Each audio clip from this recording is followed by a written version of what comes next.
Assalamualaikum warahmatullahi wabarakatuh.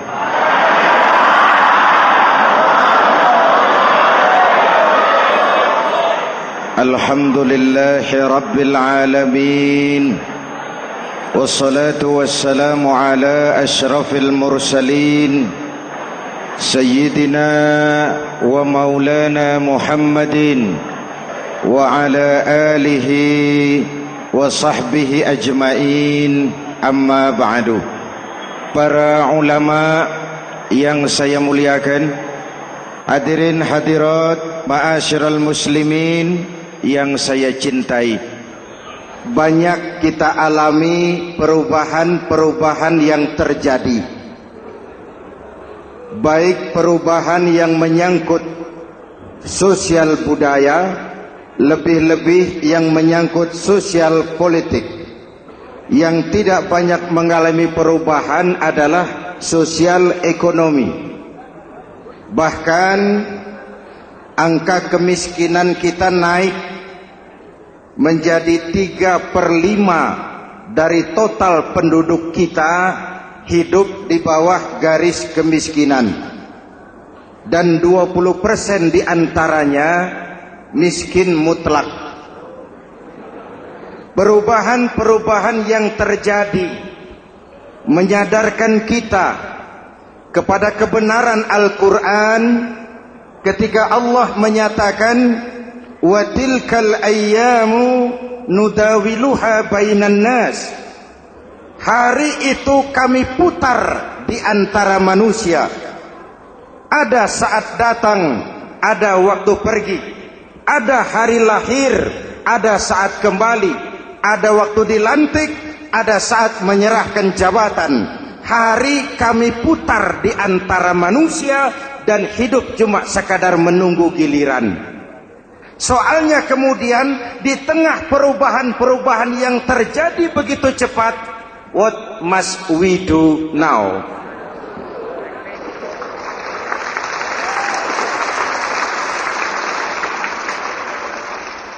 Saya juga nggak ngerti itu. Yang penting kan penampilan. Saudara-saudara kaum muslimin di seluruh tanah air, jadi pemimpin adalah pelayan bagi orang yang dipimpinnya. Okelah, perbaikan ekonomi, pembukaan lapangan kerja baru kita serahkan kepada pemerintah, karena kita percaya mereka orang-orang terpilih belaka yang dipilih dengan kepercayaan akan mampu membawa rakyat keluar dari kesulitan. Amin. Tugas kita sekarang di zaman susah meluruskan akidah. Jangan sampai mbah dukun yang naik ke permukaan. Betul? Islam misinya yang pertama membebaskan manusia dari kemusyrikan. 13 tahun Rasul berjuang di Mekah, menanamkan akidah, meluruskan keyakinan, membentuk iman. 13 tahun membebaskan manusia dari belenggu kemusyrikan. 13 tahun menanamkan la ilaha illallah Muhammadur Rasul dengan seluruh konsekuensinya. Kalau saya yakin tidak ada Tuhan selain Allah, saya tidak akan minta tolong kecuali hanya kepada Allah. Saya tidak akan pernah takut kecuali hanya kepada Allah. Saya tidak akan menggantungkan hidup kecuali hanya kepada Allah. Saya tidak akan minta rizki kecuali hanya kepada Allah. Saya tidak akan melarikan persoalan kecuali hanya kepada Allah. Kalau konsekuen dengan keyakinan ini, mbah dukun nggak dapat tempat.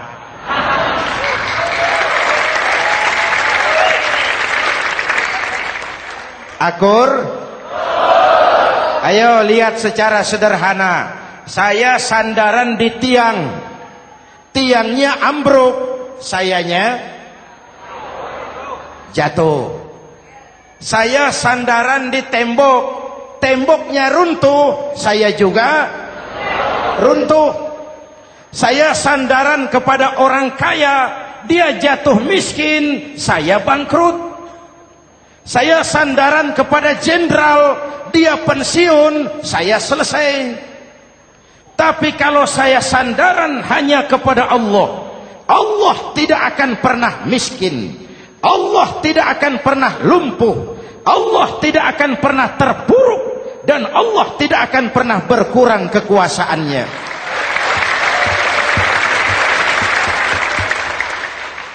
Maka umat Islam, sesulit apapun zaman yang kita hadapi, Allah juga tempat kita bersandar. Jelas? Selama ini kita iman dalam ucapan, tapi sekuler dalam perbuatan. Di masjid ada Allah, di kantor Allah tidak ada, maka korupsi merajalela.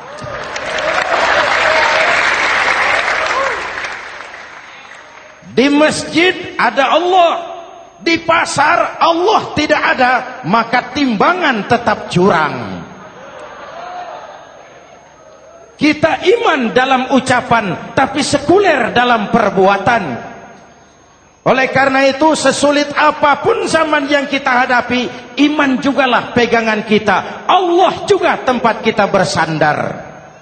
Boleh zaman berubah, akidah jangan sampai goyah. Karena iman kita hidup, untuk iman kita berjuang, dan dalam iman kita ingin kembali menghadap Allah Subhanahu.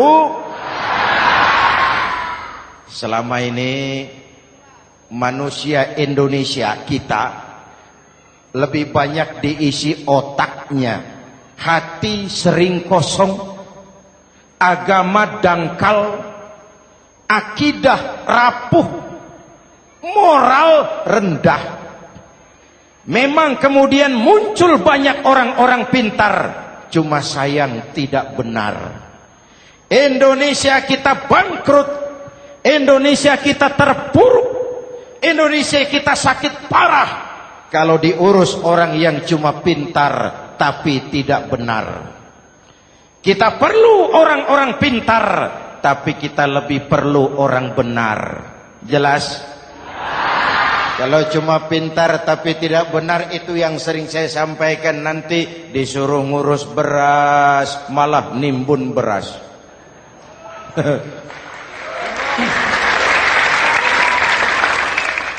Disuruh ngurus laut malah jadi bajak laut. Disuruh ngurus hutan rame-rame jadi orang hutan. Jutaan hektar hutan Indonesia kita ini merupakan kekayaan sumber daya alam kita yang harus digunakan bagi sebesar-besar kemaslahatan rakyat. Yang disuruh ngurus hukum malah bikin hukum seperti pisau, tajam ke bawah, tumpul ke atas.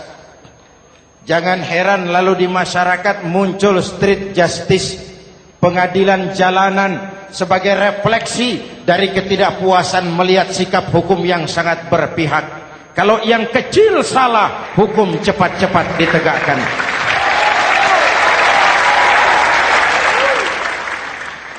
Lihat saja sekarang ini, kalau orang terkenal banyak uang punya masalah, antri yang bela. Betul? Tapi saudara lihat si Marsinah di Jawa Timur, si Sengkon dan Karta di Jawa Barat, si Udin Bernas wartawan Jogja, terseok-seok mencari keadilan, sampai hari ini urusannya masih remeng-remeng. Kenapa bisa begitu? Jawabannya sederhana, tidak ada fulus. Ada fulus mulus, tidak ada fulus manfus. Betul? Jangan sampai para penegak hukum kita terjebak pada lagu baru, maju tak gentar, membela yang bayar. Biar bertentangan dengan nurani, biar bertentangan dengan public opini, biar bertentangan dengan rasa keadilan. Siapa yang bayar, itulah majikan. Mau benar atau salah, belain terus. Kalau seperti inilah hukum kita, mafioso keadilan akan tetap gentayangan. Hadirin yang saya hormati, 13 tahun beliau berjuang di Mekah, meluruskan keyakinan, memantapkan akidah, meneguhkan iman. Dari situ segalanya dimulai, dan ke situ segalanya akan menuju. Intan paling mahal, mutiara paling berharga, tidak lain adalah nilai-nilai keimanan. Kalau itu sudah tergadai, apalagi yang bisa kita banggakan dalam kehidupan ini? Kita merasa harta kita berharga, belum ada artinya ketimbang iman. Kedudukan kita punya nilai pun belum ada artinya ketimbang dengan nilai-nilai keimanan. Itu intan paling mahal, itu mutiara paling berharga. Harta baru ada manfaatnya kalau dilandasi dengan iman. Jabatan dan kedudukan baru terasa gunanya kalau dilandasi dengan keimanan. Kalau jabatan lepas dari iman, yang akan lahir Fir'aun baru. Jelas? Kalau harta terlepas dari iman, yang akan muncul adalah konglomerat Korun. Kalau ilmu pengetahuan terlepas dari nilai dasar keimanan, maka yang akan muncul adalah ilmuwan pelacur yang menyalahkan yang benar, membenarkan yang salah untuk kepentingan pribadi. Dan kondisi seperti itu tidak akan membuat kita makin sehat. Oleh karena itu, pada kesempatan ini, pesan pertama saya, menghadapi zaman susah, tetap jaga akidah. Tetap pelihara keyakinan. Kesulitan bukan untuk ditakuti, untuk diatasi. Hidup adalah kerja keras, bukan keajaiban.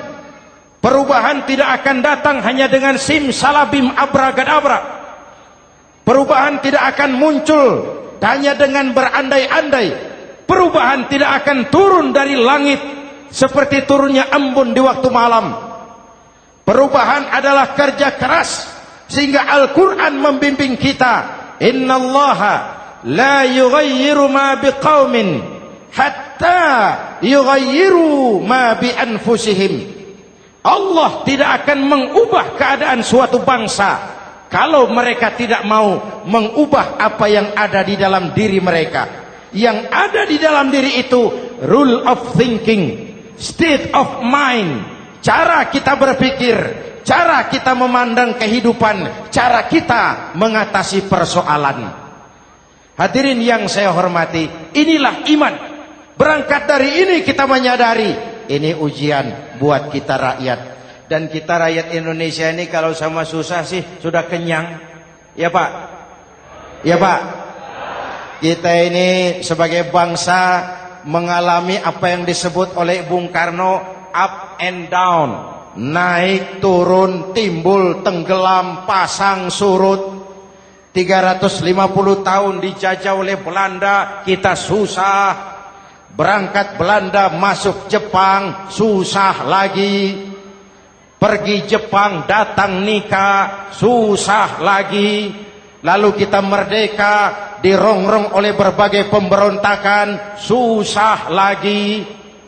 Makan bulgur, antri minyak. Lalu PKI berontak, susah lagi. Muncul orde baru, lama-lama susah lagi. Orde baru selesai, naik reformasi, mulai repot nasi, susah lagi.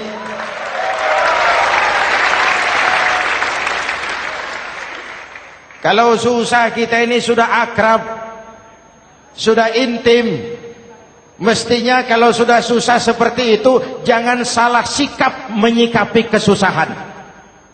Jangan sampai kita potong kompas, ambil jalan pintas, terjebak menghalalkan segala cara. Itu tidak akan menguntungkan, itu tidak akan menyelesaikan. Kalaupun selesai, nampaknya penyelesaian sesaat, dan penyelesaian sesaat bukan penyelesaian yang sebenarnya. Karena itu tetaplah dalam koridor keimanan. Boleh zaman berubah, akidah jangan sampai goyah. Silahkan masa berganti, tapi keyakinan jangan mati. Sekali la ilaha illallah, sampai tetes darah paling penghabisan, tetap la ilaha illallah. Sanggup? 3 orang. Sanggup? 21. Sanggup? Kalau sanggup kita harus konsekuen.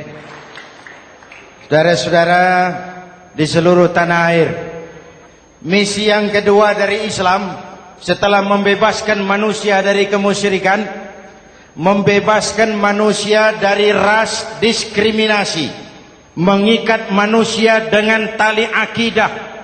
Sebelum Islam datang, manusia dibedakan oleh warna kulit, manusia dibedakan oleh faktor keturunan, manusia dibedakan oleh faktor harta dan benda. Adalah Rasul yang mengajarkan, innallaha la yanzuru ila suwarikum wala ila amwalikum walakin yanzuru ila qulubikum wa a'malikum. Allah tidak melihat potonganmu,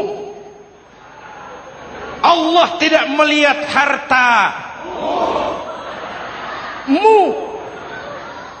Yang Allah lihat itu adalah hatimu dan amal perbuatanmu. Jauh sebelum Amerika teriak-teriak membanggakan apa yang mereka sebut sebagai Declaration of Independence, Nabi sudah mengajarkan kepada kita semua, An-nas kulluhum li Adam wa Adam min turab, la fadla li Arabiyyin ala ujamiyyin illa bittaqwa. Seluruh manusia berasal dari Adam. Adam diciptakan dari tanah. Tidak ada kelebihan Arab dengan yang bukan Arab kecuali takwanya. Jauh sebelum Amerika mencanangkan bahwa semua manusia dilahirkan sama, that all men are created equal. Jauh sebelum itu Islam sudah membebaskan manusia dari ras diskriminasi. Apa dalam konteks kekinian? Menghadapi zaman susah, tetap jaga kerukunan. Ya Pak, ya Bu, oi Bu. Menghadapi zaman susah, tetap jaga kerukunan, baik antar umat seagama, antar umat beragama, maupun antar umat beragama dengan pemerintah. Menjaga kerukunan. Jangan saling sikat sikut di antara kita. Sebab kalau sudah rukun, saya ajak berhitung. 1 ditambah 1 sama dengan, itu matematika namanya. Hasilnya pasti. Tapi angka sosial hasilnya aneh. Saya ubah jadi angka sosial. Ayo kita berhitung lagi. 1 orang takut ditambah 1 orang takut sama dengan 2 orang setengah berani. Kenapa setengah berani? Karena sudah berdua. Tadi kan takut sendiri. Kalau sama-sama takut berkumpul jadi setengah berani. Kalau ditambah 1 orang takut lagi, 1 orang takut ditambah 1 orang takut ditambah 1 orang takut sama dengan 3 orang berani. Kenapa jadi berani? Karena sudah bertiga. Kita yang lemah, kita yang marginal, kita yang dikucilkan, bahkan kita yang dilecehkan, kalau mau rukun kita akan kuat dan tidak bakal dipermainkan orang.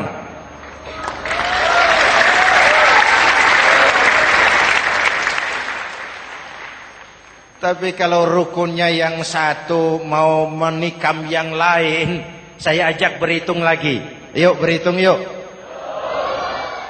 1 ekor ayam ditambah 1 ekor musang sama dengan 1 ekor musang. Kemana ayamnya? Dimakan musang. Betul nggak nih hitungan? Ayo kita hitung lagi. 1 ekor ayam ditambah 1 ekor musang sama dengan 1 ekor musang. Kemana ayamnya? Dimakan musang. Jadi kalau kita suka kumpul dengan orang yang mau makan kita, selesailah kita.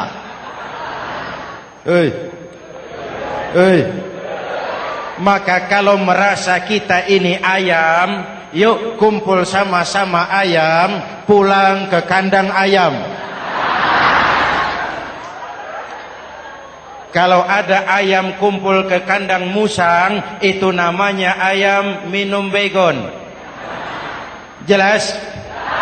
Menjaga kerukunan. Pertama, antar umat seagama, sesama muslim harus saling menjaga, harus saling memelihara. Baik dia muslim yang jadi kapolri, baik dia muslim yang jadi kasat, baik dia muslim yang jadi pengusaha, baik dia muslim yang jadi petani, nelayan, guru, semua komit menjaga semangat kebersamaan, rukun antar umat seagama. Jelas? Jelas? Hadirin yang saya hormati, atas dasar itu saya ingatkan kembali, kita semua ingin persoalan terorisme dilepaskan kaitannya dari agama manapun. Tidak ada kaitannya terorisme dengan Islam, dengan Kristen, dengan Hindu, dengan Buddha. Tidak ada kaitannya terorisme dengan pondok pesantren.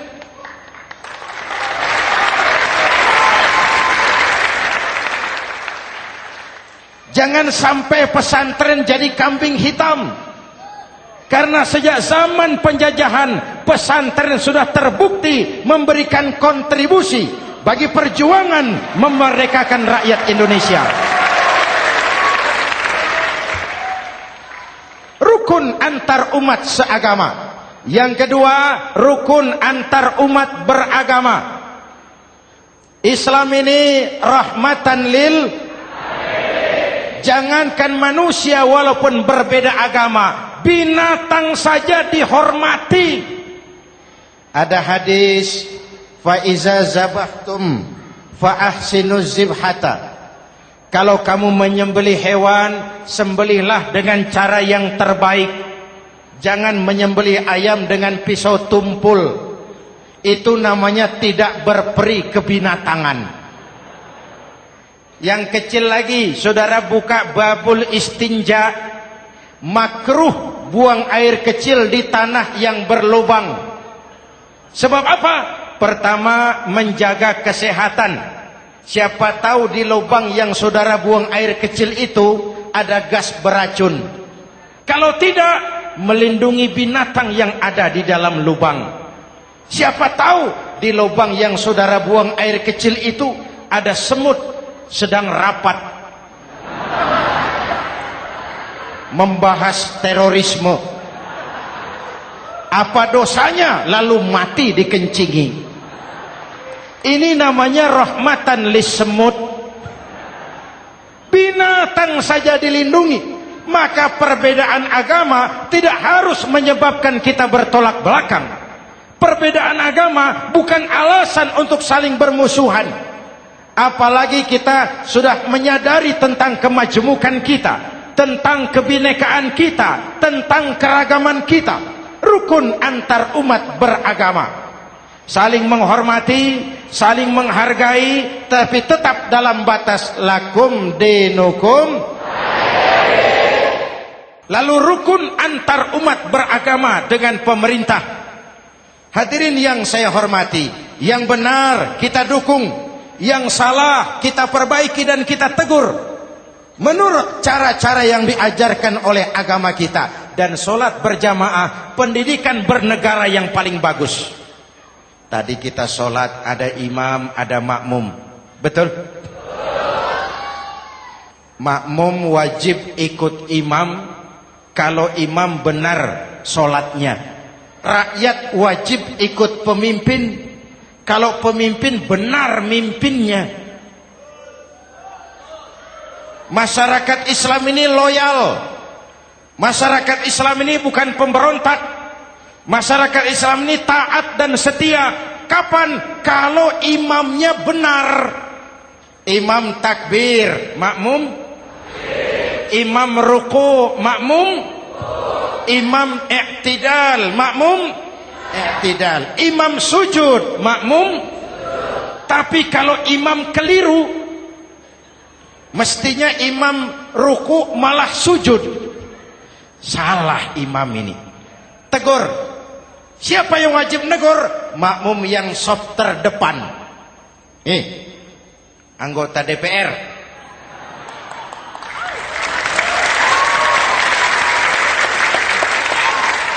Ini wakil-wakil makmum ini. Saf di depan ini. Kalau imam keliru mereka paling tahu. Ngomong. Tegur. Bagaimana negurnya? Ada aturan main. Mestinya ruku imam sujud. Salah ini imam. Subhanallah. Kan begitu negurnya. Betul? Tidak boleh juga imam keliru makmum emosi. Main pegang. Weh makmum salah. Hoi hoi. Kacau sholat. Betul? Anggota dewan ini saf di depan. Itu kalau imam keliru. Satu saat imam buang angin. Namanya manusia bisa buang angin toh. Apa makmum lalu berkata, demi kesetiaan saya kepada imam, imam buang angin, saya lebih keras lagi. Itu namanya fanatisme buta, loyalitas yang goblok. Imam buang angin, minggir. Iyyaka na'budu wa iyyaka nasta'in. Sampai situ imam buang angin, minggir imam. Lalu saf yang di depan maju. Tidak usah bikin solat baru, teruskan pekerjaan imam. Ihdinas siratal mustaqim. Teruskan. Kenapa? Kalau bikin solat baru lagi, nanti buang angin lagi. Bikin lagi solat. Kapan selesainya solat? Kapan selesainya membangun negara ini? Yang penting imam tahu diri, buang angin, minggir.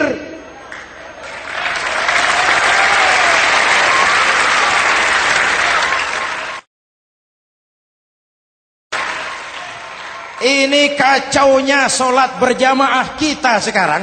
Kacaunya negeri kita sekarang. Banyak imam sudah buang angin, gengsi. Diam aja merasa nggak punya salah. Dikasih tahu sama makmum, imam tadi buang angin ya, malah jawab sedikit. Apa kalau sedikit lalu tidak batal sholat itu? Mekanisme kehidupan sosial yang diatur lewat tuntunan sholat berjamaah. Sehingga Nabi berpesan, kun imaman muta'an au ma'muman muti'an fala takun thalisan jazu'a. Kalau jadi pemimpin, jadilah pemimpin yang ditaati. Kalau jadi makmum, jadilah makmum yang mentaati. Jangan jadi golongan ketiga pemecah belah. Di depan tidak jalan, di belakang takut, ditaruh yang di tengah, di depan didorong, yang belakang ditendang. Ini namanya biang kerok. Saudara-saudara, dari uraian singkat ini saya ambil beberapa catatan pokok.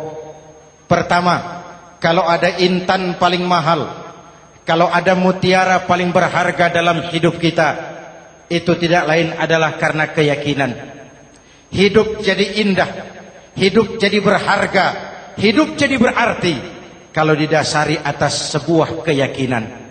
Dan keyakinan itu tidak lain adalah nilai iman kita, akidah kita kepada Allah Subhanahu wa ta'ala. Yang kedua, tetap menjaga kerukunan. Sesulit apapun zaman yang kita hadapi, kita tetap harus menjaga semangat kebersamaan. Kita harus tetap menjadi lem perekat yang menjaga keutuhan, baik sebagai bangsa maupun sebagai umat. Perbedaan adalah wajar, harus dihormati sebagai ciri kehidupan berdemokrasi. Tapi jangan perbedaan menjadi sebab kita bermusuhan, dan jangan perbedaan menyebabkan kita saling berpecah belah.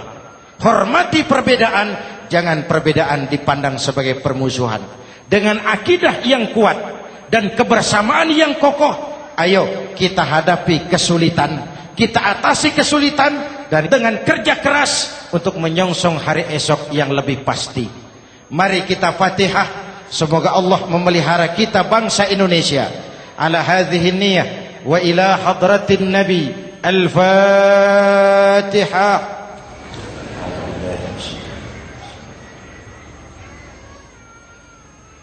Iyyaka na'budu wa iyyaka nasta'in. Ihdinas siratal mustaqim. Siratal ladzina an'amta 'alaihim. Bismillahirrahmanirrahim. Amin. Alhamdulillahi rabbil alamin. Allahumma salli wa sallim mubarak ala sayyidina Muhammadin wa ala alihi wa sahbihi ajma'in. Allahumma rabbana taqabbal minna salatana wa siyamana wa qiyamana wa takhassu'ana wa ta'abbudana wa tammim taksirana ya arhamar rahimin. Allahumma aslih man fi salahihi salahul muslimin. Allahumma ahlik man fi halakihi salahul muslimin. Allahumma rabbana la tu'akhizna in nasina aw akhtana. Rabbana wa la tahmil alaina isran kama hamaltahu ala alladhina min qablina. ربنا ولا تحملنا ما لا طاقة لنا به واعف عنا واغفر لنا وارحمنا أنت مولانا فانصرنا على القوم الكافرين. اللهم اجعلنا من السعداء المقبولين ولا تجعلنا من الأشقياء المردودين. أفضل ما قلته أنا والنبيون من قبلي لا إله إلا الله.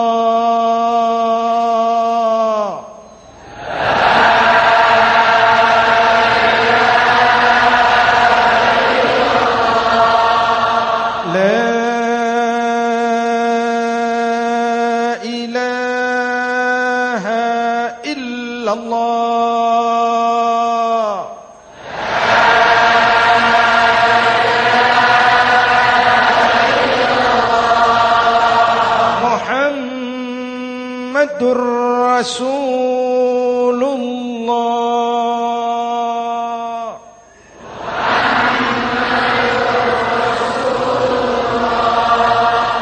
Sallallahu alaihi wa alihi wa sallam. Kalimatu haqqin 'alaiha nahya wa 'alaiha namut wa 'alaiha wa biha nub'atsu insyaallah minal aminin minal aminin minal aminin rahmatika ya arhamar rahimin. Sallallahu ala sayyidina Muhammad wa ala alihi wa sahbihi ajma'in. Ana rabbika rabbil izzati amma yasifun. Salamun alal mursalin. Walhamdulillahi rabbil alamin. Jumpa lagi di lain kesempatan insyaallah. Wassalamualaikum warahmatullahi wabarakatuh.